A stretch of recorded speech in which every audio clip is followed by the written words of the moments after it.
Pues aquí estamos otra vez. Vamos a hablar efectivamente de la violencia contra las mujeres lesbianas. Y para empezar, lo primero que hay que decir es que la violencia contra las mujeres lesbianas ha estado tradicionalmente vinculada a agresiones sexuales de tipo correctivo. Es decir, ha sido utilizada con la finalidad de obligarlas a comportarse acorde a la visión normativa de la heterosexualidad. Toda la violencia contra las mujeres lesbianas se ha organizado en torno a esta cuestión. La represión del lesbianismo ha sido, yo creo, bastante menos visible que la represión de la homosexualidad masculina. El lesbianismo, al ser la relación erótico-sexual entre mujeres, no es ajena a la exclusión que el conjunto del conjunto de las mujeres, ha tenido del espacio público. Esto nos ha colocado a las lesbianas históricamente, y tengo que decir que para bien y para mal, en el ámbito restringido de lo doméstico. ¿Por qué para bien? Pues para bien porque eso significó que estábamos menos expuestas al escarnio público, pero, sin embargo, estábamos asfixiadas por una profunda clandestinidad.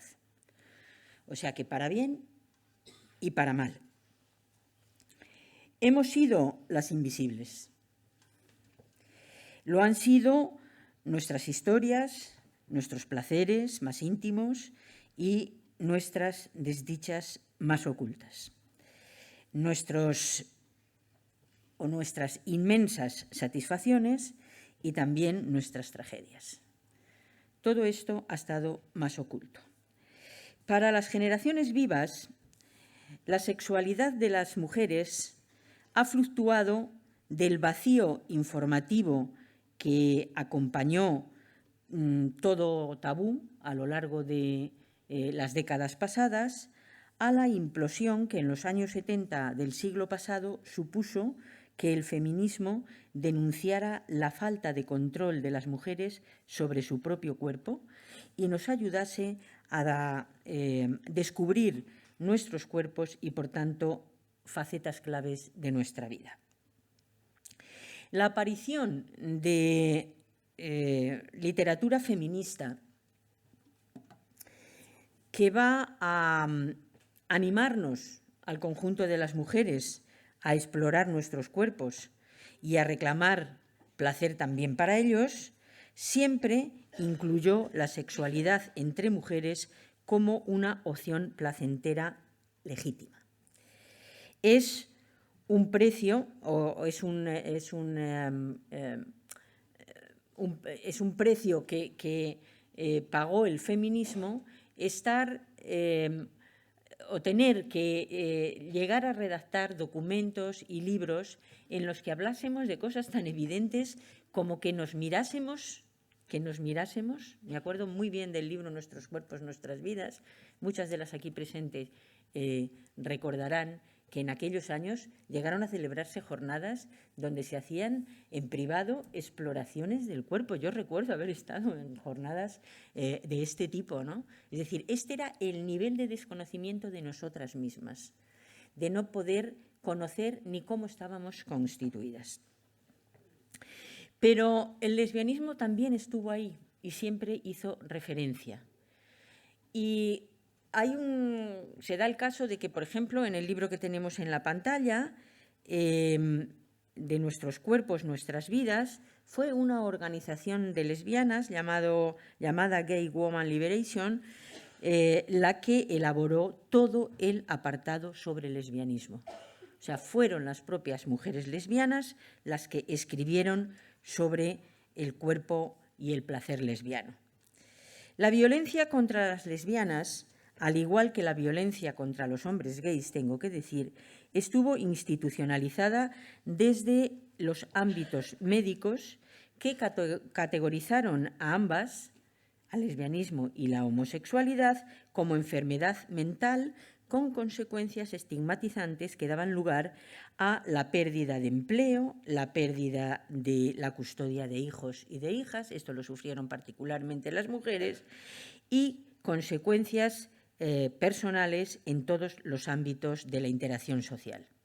Hoy está expresamente prohibida la discriminación basada en la orientación sexual y tras la aprobación del matrimonio entre personas del mismo sexo, la igualdad de derechos civiles para gays y lesbianas está garantizada en nuestro país. Esto no significa que no se siga sufriendo una cultura hostil o que las mujeres lesbianas no se sientan violentadas por nuevas imposiciones sexuales.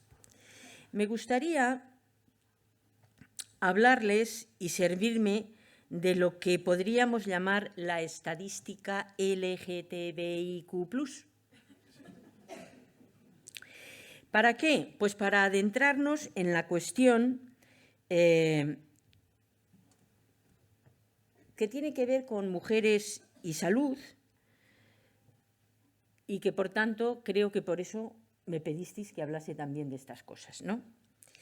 Mirad, no existen apenas, y os tengo que decir que me las he machacado todas las que se han publicado, herramientas estadísticas que pudiéramos llamar solventes sobre orientación sexual.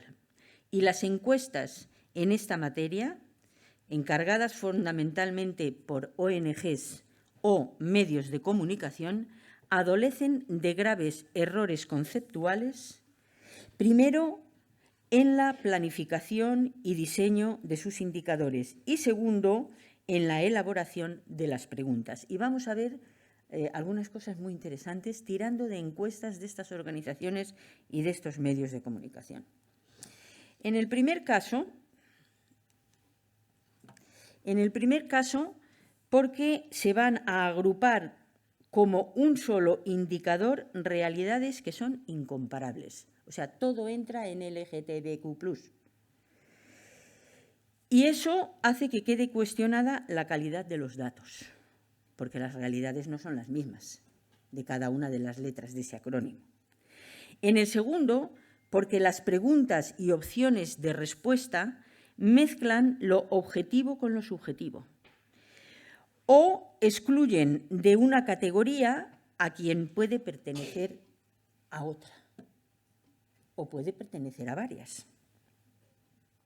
Un ejemplo concreto está en la encuesta La situación del colectivo LGTBQ+ en España, julio de 2024, encargada por Cadena SER y El País, cuando busca identificar el número de personas sobre población general que, atentos, atentas, se sienten parte de cada una de las siglas LGTBIQ+. Bueno, pues aunque la encuesta hace una anotación al principio y aclara, y voy a citar, dice que algunas de las identidades del colectivo LGTBIQ+ no son excluyentes entre sí, y dice una misma persona puede identificarse con más de una.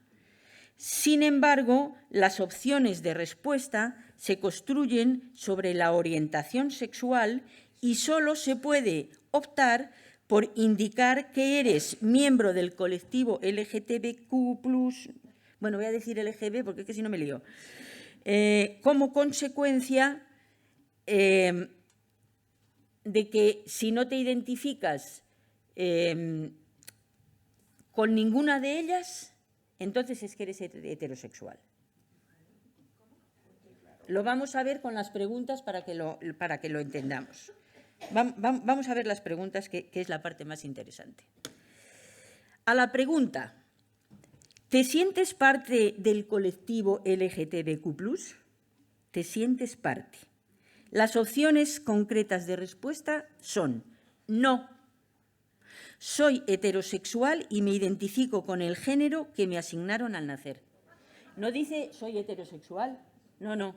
La respuesta es no, soy heterosexual y me identifico con el género que me asignaron al nacer. Después es no lo sé y después sí.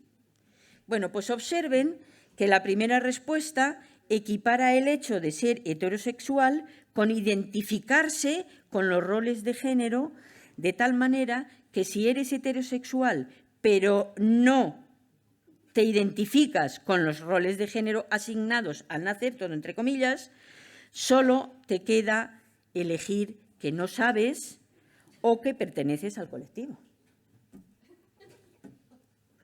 O sea que si ustedes son heterosexuales, pero son feministas, porque no tragan ustedes con lo de los roles de género, pues entonces tienen que saber que o no saben ustedes lo que son, o son ustedes LGTBQ+, que el plus debe de ser por esto. Mira que llevamos una temporada intentando saber qué era lo del plus, ¿no? Porque como cabe todo, pues ahí también cabemos nosotras. ¿Vale?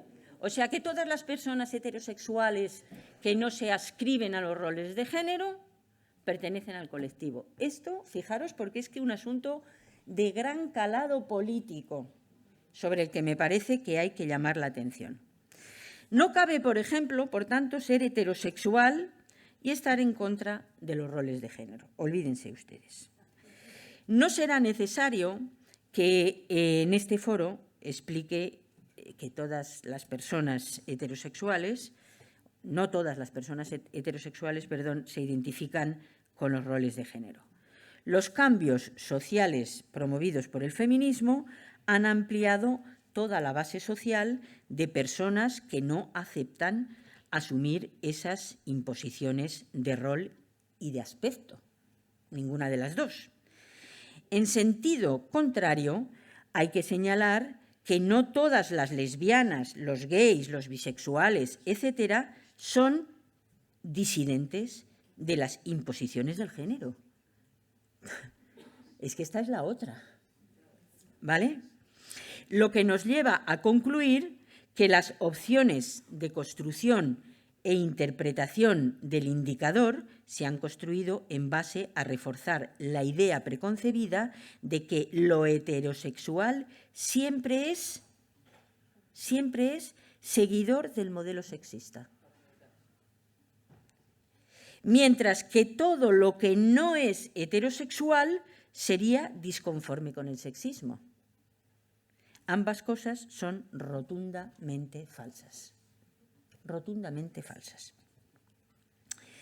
Cuando se crea una categoría paraguas para abarcar perfiles singulares, que no son equiparables, por cierto, la calidad estadística desaparece y la utilidad, por tanto, del dato queda anulada, absolutamente anulada.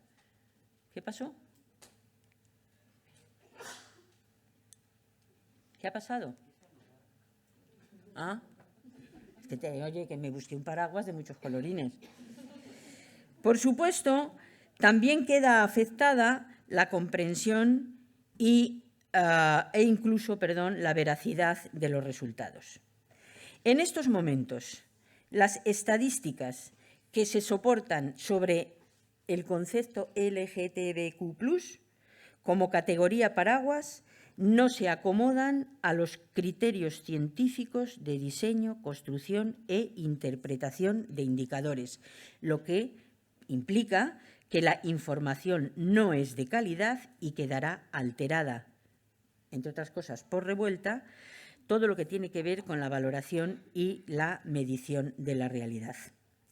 Lo más relevante de esas respuestas, no obstante, es cuando se pregunta: ¿y dentro del colectivo LGTBQ+, te sientes o identificas como? Y entonces da todas estas opciones que tienen ustedes ahí.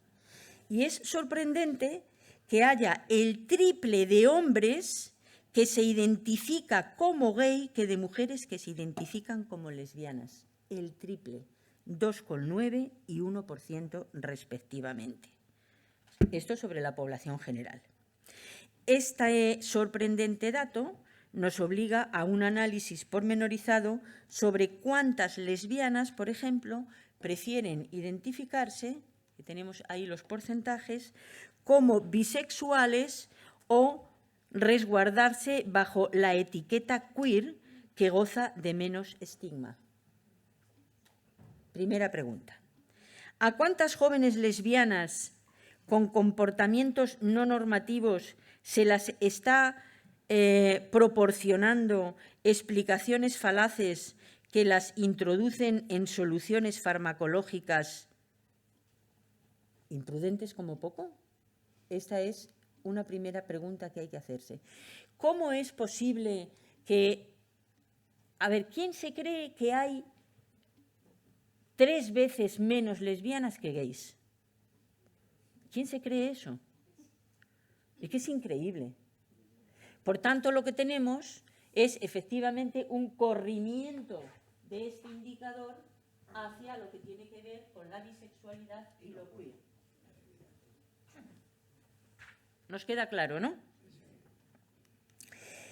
El desproporcionado número de mujeres adolescentes que buscan hormonación para hacer las conocidas como transiciones de género es un fenómeno escasamente analizado que va o debería de reclamar el apoyo de las autoridades de la sanidad pública y de las políticas de igualdad a estudios y análisis que profundicen en esta casuística. ¿Creen que la sanidad pública y el Ministerio de Igualdad o el de Sanidad van a financiar estudios que expliquen esta implosión de adolescentes reclamando hormonación para curar sus malestares de género? Están ahí, las lesbianas, digo, aunque ustedes u otros no las vean.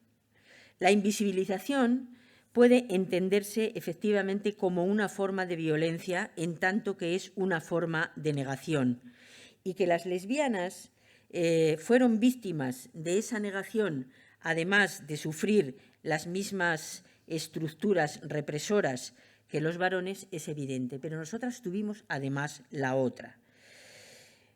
Se aplicaron sin distinción de sexo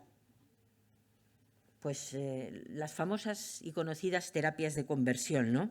Eso lo conocen ustedes perfectamente.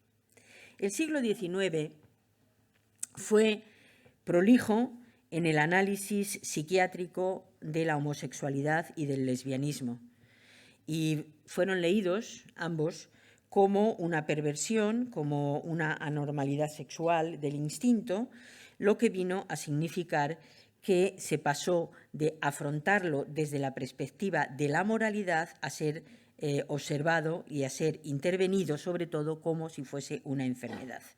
Las consecuencias segregadoras de esta visión han llegado hasta nuestros días en muchas partes del mundo y siguen vivas en muchas partes del mundo. Pero aparecen nuevas amenazas. Hoy están siendo las corrientes identitaristas las que, en base a un diagnóstico sexista, están atacando las orientaciones sexuales, sirviéndose de reconfiguraciones lingüísticas y de interpretaciones que ponen en cuestión a las mismísimas orientaciones, el concepto de orientación sexual.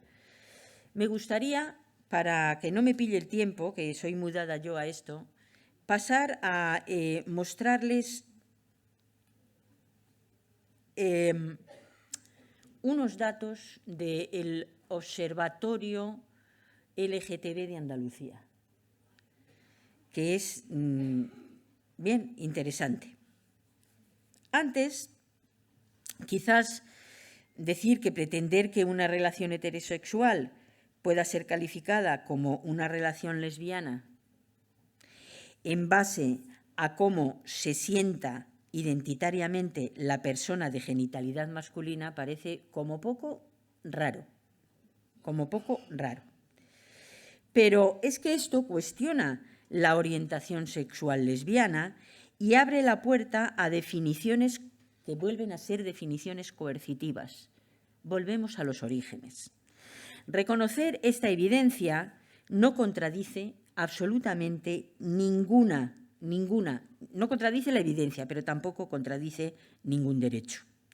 Y el ejemplo más claro, insisto, quizás lo tuviésemos en aquel concepto de techo de algodón, sobre el que no me voy a explayar porque entran ustedes a Internet y lo buscan, pero sí me gustaría dar un pequeño apunte, y es quién promovió este concepto. Y este concepto lo promueve un actor porno, ¿vale?, que es activista transgenerista. Y no me explayo porque quiero ir a lo del observatorio. Aunque hay otro asunto que quizás sea bueno recordar, que tiene que ver con que hay muchas lesbianas a las que no les gusta utilizar el concepto de lesbiana porque eso supone una etiqueta que consideran que está demasiado pegado al hecho de que a menudo parece que lesbiana es más una categoría porno para los hombres que otra cosa. Y porque la pornografía incorpora a las lesbianas en un doble sentido.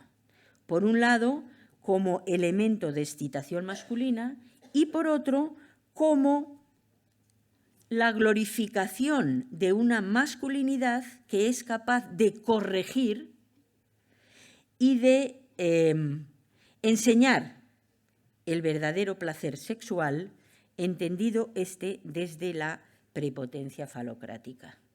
Esto es lo que nos enseña el porno lésbico. La mayoría del porno lésbico siempre al final aparece un chico. No se sabe por qué, allí de repente aparece uno, ¿vale? Y ya nos explica lo que nos estábamos perdiendo o algo así, no lo sé, no lo he entendido nunca. Bueno, lo más preocupante y lo más reciente es la incorporación al catálogo de violencias de las cuestiones vinculadas con los conceptos. Vamos a buscar la diapositiva de nuestro querido observatorio. Lo primero que quiero decir, estos observatorios LGTB no son organismos oficiales, ¿vale? Este en concreto es el Observatorio Andalucía LGTB, es una actividad de una asociación que se llama Andalucía Diversidad, que tiene una página web donde recoge cosas, ¿vale? Recoge cosas. Pero luego nos cuenta cosas. Entonces, por ejemplo, nos cuenta qué es la lesbofobia. ¿Qué es la lesbofobia? ¿Qué es la lesbofobia? Y dice, tengo que leer porque me parece muy importante que veamos la descripción. Toda aquella discriminación psicológica, física o verbal, rechazo u odio de las personas que se identifican bajo la etiqueta de lesbiana. Y describe a las lesbianas como, claro, se identifican como lesbianas, pues vamos a ver quién son las lesbianas, ¿no? Hay que seguir el hilo siempre. Identifica a las lesbianas como una mujer que siente atracción sexual, emocional y física y sentimental hacia otra mujer, pero deja claro que en el concepto mujer están todos aquellos que se identifican como tal y que el concepto de lesbiana también ha crecido para incluir a las personas no binarias. Punto y cierro comillas. No cuestionar la definición de partida, que es el hecho de que para ser lesbiana lo primero que tienes que ser es mujer, pues pone todo en cuestión. Y ellos, en la primera definición, habla de las mujeres, no hay ningún problema. Pero claro, cuando modifica el significado del sujeto activo de la acción, que son las mujeres, ser lesbiana deja de ser una orientación sexual para pasar a ser una orientación identitaria. El hecho lesbiano pierde la base sexual material que lo sustenta, que es ser mujer, abriendo la definición de lo lesbiano a cualquier relación heterosexual. Esta definición, que se pretende progresista, solo cabe etiquetarla como un ejercicio donde un discurso dominador ejerce violencia indirecta contra las lesbianas, su historia y su orientación sexual. Considerar al constructo cultural de género como el elemento que define el sexo de las personas y en esa medida su orientación sexual supone hoy el mayor ataque a la orientación lesbiana y gay. Las personas gays y lesbianas están, por lo general, disconformes con las imposiciones de género. No todos, pero la mayoría. Rompen estereotipos de comportamiento y de aspecto y rechazan la norma de cómo deben comportarse alguien en función de su sexo de pertenencia. Hoy, instituciones como la Organización Mundial de la Salud o miles de centros educativos aplican criterios en base a las rigideces del constructo cultural de género para dirigir a hormonaciones todas esas disidencias. Lo dije el otro día aquí y lo voy a volver a repetir en el mismo sitio. Lo voy a volver a repetir. No solo las mujeres como sujeto político, me refiero, estamos siendo borradas. También las orientaciones sexuales, también los gays y las lesbianas. Muchos están empezando a tomar conciencia de ello, pero todavía les cuesta, porque nos han envuelto en un envoltorio en el que cabe todo lo no heterosexual. Ya creo que quedó bastante claro con el ejemplo que puse referido a la estadística. Y creo que ahí estaba todo bastante claro. Bueno, termino con un dato que me parece muy, muy reseñable.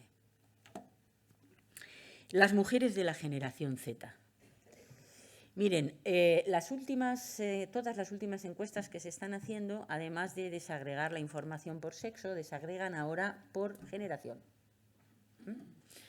Y entonces, todas las que analicé buscando información para este trabajo, lo que me he encontrado es que las mujeres de la generación Z son más receptivas a las reivindicaciones vinculadas con la orientación sexual, con una diferencia de 27,8 puntos porcentuales respecto de los varones de la misma generación, por ejemplo, respecto a la simpatía que tienen hacia el Día del Orgullo Gay, por poner un ejemplo.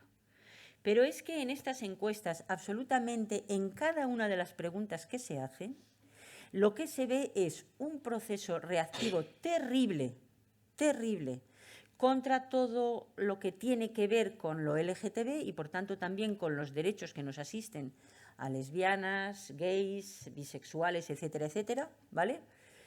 Ese proceso reactivo viene fundamentalmente de la mano de los varones, mientras que hay un aumento y, por tanto, una brecha enorme, como pueden ver, con relación a las mujeres. Y este es un dato muy interesante, porque ocurre con cada uno de los indicadores. Es decir, siempre las mujeres han sido, si me permitís la expresión, más progresistas con relación a estas cuestiones.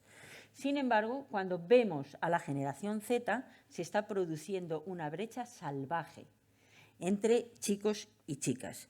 Y hay que reflexionar sobre esto, porque esto no es ajeno a la necesidad que tiene el movimiento LGTB de vincularse discursivamente con el feminismo, aunque ese vínculo se haya roto desde principios del siglo XXI.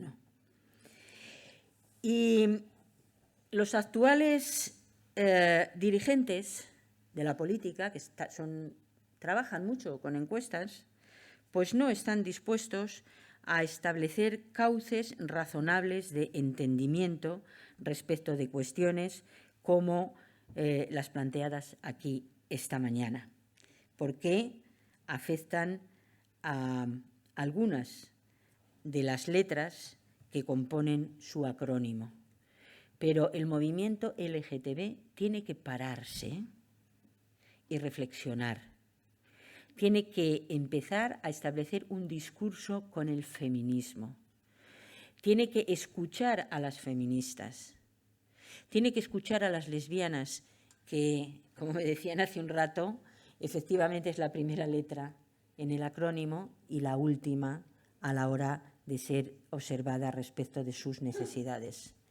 No pueden utilizar a un colectivo que ha generado una gran simpatía social para reclamar y reivindicar acciones de tipo político que atentan de manera clara contra los derechos de las mujeres. Alicia acaba de poner un ejemplo, seguramente a lo largo de la mañana veremos muchos otros. En todo caso, el que afecta al conjunto de las mujeres y, por tanto, al conjunto de las lesbianas, tiene que empezar a hacerse visible. Y no. Si tienes genitalidad masculina, no es usted lesbiana, se lo digo yo. Gracias.